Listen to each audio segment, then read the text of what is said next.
At sa rated A, Regine Velasquez Collection, 14 na taong inipon ng isang tagahanga. Isang certified Regine Velasquez fan ang ating kilalanin ngayon sa rated A na balita ni Ivy Andrada.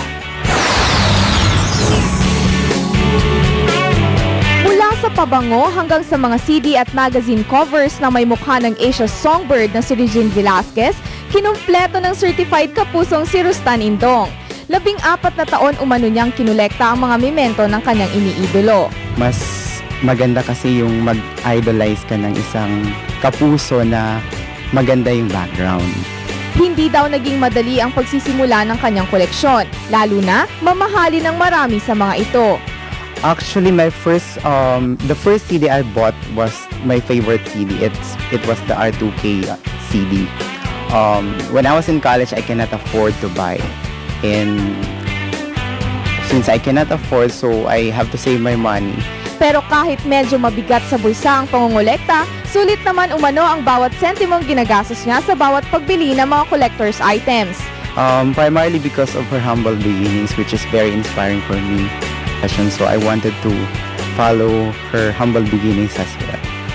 Sa labis na paghanga ni Rustan, pati mga damit na kapareha ng suot ni Regine Velasquez sa mga magazine covers, binibili niya. Sa katunayan, gumagawa siya ng isang libro ngayon tungkol sa buhay ng kanyang idolo na balak niyang gawing regalo para sa ika-25 anibersaryo ng career ng Asia Songbird.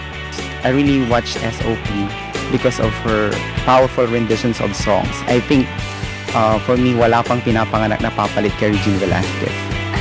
Malaki ang paghangang nararamdaman ni Rustan para kay Regine Velasquez. Hindi umano sapat ang salita at ang kanyang mga koleksyon para ipakita ito. Kaya naman idinaan na lang niya sa pagkanta ang nais iparating sa idolo. You're the reason enough for me to go on living. You are reason enough for me to smile again in a world where hearts are broken. Every now and then, like I find reason enough to love, like I find reason enough to you to love again. Para sa Primera Balita, Ivy Andrada. Ang bahaging ito ay inihatid sa inyo ng Omega Painkiller, shortcut sa matinding aray.